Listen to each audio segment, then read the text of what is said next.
All right, fans, welcome to Sports Night with Jorge. Late night tonight, but congratulations. As you see down here, the Florida Panther has beaten the Edmonton Oilers 5-2. What a game. Panthers never looked back. They opened the scoring with Brad Marchand and then Sam Bennett. Uh, Marchie did it once again. His ninth goal of the playoffs with 9-12, make it 1-0 Florida. Then Sam Bennett with 18:06 scores 15th, assisted by Matthew Kachuk, made it 2-0. Second period, there was no goal until the third when Brad Marchand scored his second one to make it his 10th goal of the playoff, leading the Florida Panthers to a 3-0 lead. And then Connor McDavid finally score his first goal. After that, with 8:10 remaining, Sam Reinhart, his seventh goal, assisted by Alexander Barkov, made it 4-1. Then Corey Perry scores 10th goal, make it 4-2. Of course, that's when they actually pulled their empty net and took the goalie out. And then Itio Lostrani scored his fifth empty net. Not his fifth empty net goal, but his fifth goal of the playoff unassisted and made it 5-2, and that was your final score. So now the Florida Panther could wrap it up on Tuesday and win their Stanley Cup back to back. But once again, these teams are so equal, so evenly matched that they could actually. I mean, don't go to bed with the Edmonton Oilers. They could go back to Florida and beat them in Florida. If they do that, then the Stanley Cup final will be at home in Edmonton. But I don't know, man. I think the Panthers are going to go in there and just clean house on Tuesday. I'll be honest with you. I think it's going to be a close game.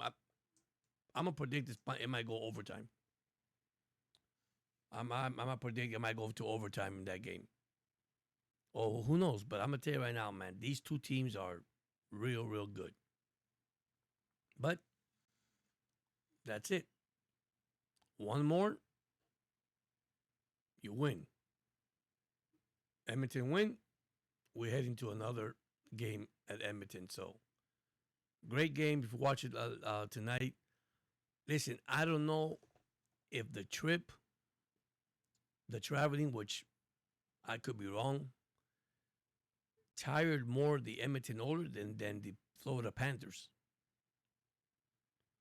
Because let me tell you something, they put pressure. Now there were some key saves. I mean, Brombrowski continue to make these saves, guys. I mean, just look to my right. Look at the scores: 4-3, 5-4. Actually, the only two blowouts, if you want to call it blowout, the 6-1 by 5 gold, and then we won by 3 gold today. That's the only two blowouts, if you want to call them blowout. But man, oh man! And by the way, I think the Panthers and the Oilers set a record, 5 consecutive games with 7 goals. That has not been done in the Stanley Cup playoffs. So that's, I think, a record.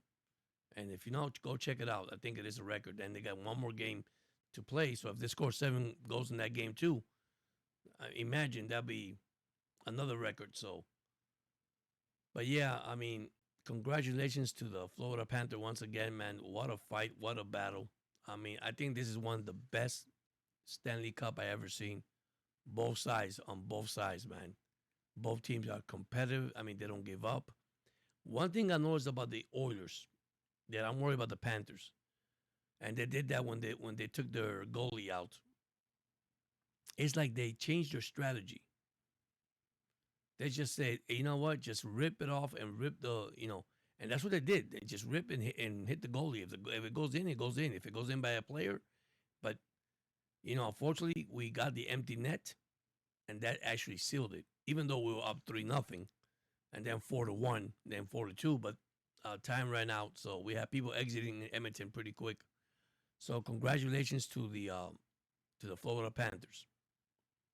Now, a topic that I want to talk about that I've been saying for a while now, talking to you guys about it. But let me tell you, man, you got to give them credit. You really do got to give them credit. I'm not going to tell you you don't. You got to give them credit. They have done a great. They have played great hockey, man. Just great hockey.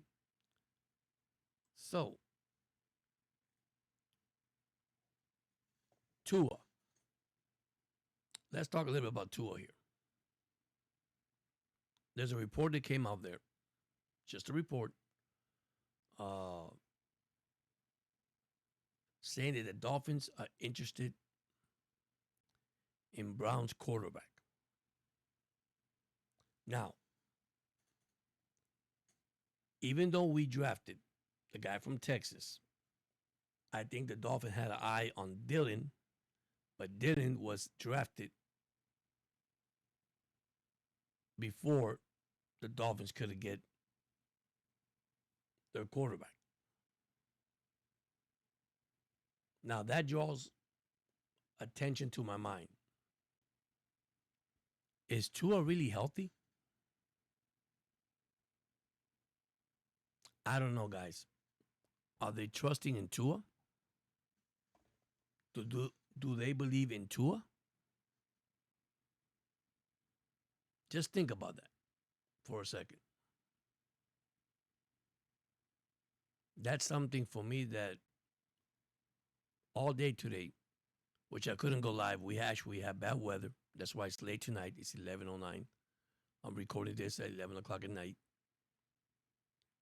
But Dolphin fans, I think we have a concern there in quarterback. Is Tua Tagovailoa healthy for the 2025 season? Or there's something that the Dolphins are not telling the fans? Don't know. You know, this culture change they're talking about.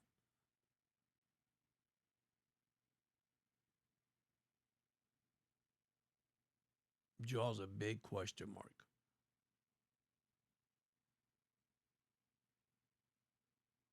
Because I feel right now that the Dolphins all around, the team all around, okay? Which I know you guys know this, except the rookies. Some of these players are under pressure. Either you perform or we're going to trade you. Maybe they haven't said that, but it's in there somewhere. Either we win it all out, or we tank it, which I doubt they're going to tank, because before they tank, they probably get rid of all these players.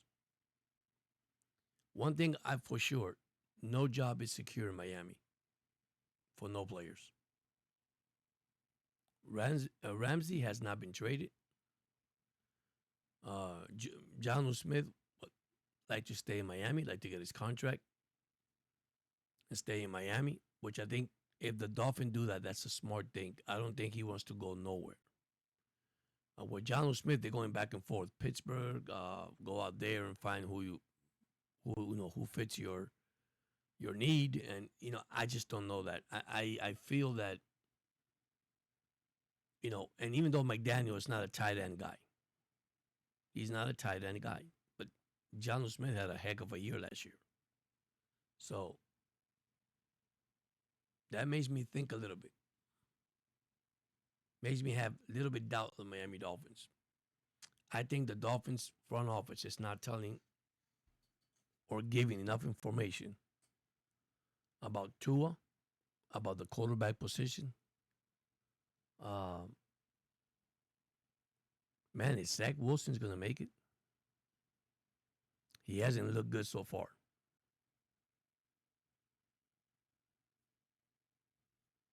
So it'll be Tua and the rookie? Don't know. Then you sign what? Gabbard? But the rumor was out there, and it's not rumors, actually said by a reporter that the Dolphins are looking for, and I guess what the Dolphins are waiting for, who are the Browns are going to cut? We already know they got 5 quarterbacks, so we know already that Deshaun Watson it's not going to play. They might get him his contract and say, "Hey, thank you so much. We you're injured reserve and you're injured, and that's probably the first one to but between Shadur Sanders, Joe Flacco, I mean Pickett, I don't know, man. All these players want to start, and of course, Adam Scheffner reporting that Shadur Sanders having a better spring, a better practice, better everything than all these quarterbacks. I don't know. I think you start with the veteran Flacco, and you take it from there. Like we know, Flacco got upset because they said that he can mentor these kids, and he said, "I'm not mentoring anybody. I'm just going to come here and compete." And let's be honest, man. This is pro football. This is what you do. You go in there and compete for position. Now, I know he's a veteran guy. He's a good leadership, and he could tell this guy, and help him out. Why not? So, but there's a lot of question mark for the Miami Dolphins in 2025. We got a month and a half before we go back to training camp, and anything could happen. But there's a lot of question marks. So anyhow, I'm gonna let you guys go. Once again, tomorrow's Father's Day. Happy Father's Day from Sports Night with Jorge. Um, I'll have some videos out there for you guys to watch on Father's Day, and hopefully any breaking news will be in my shorts. But I want to thank everybody that have subscribed to the channel once again. And listen, it's about to get better. It is. It's about to get better. I'll be honest with you. I'm gonna try to get my subscribers up. Try to get myself monetized, hopefully, and I could do better things. Be sure that I support all my subscribers too, because they have done a great job also supporting me. So, and when I support back 100%. So anyhow, thank you so much. You guys have a blessed night, and see you guys tomorrow.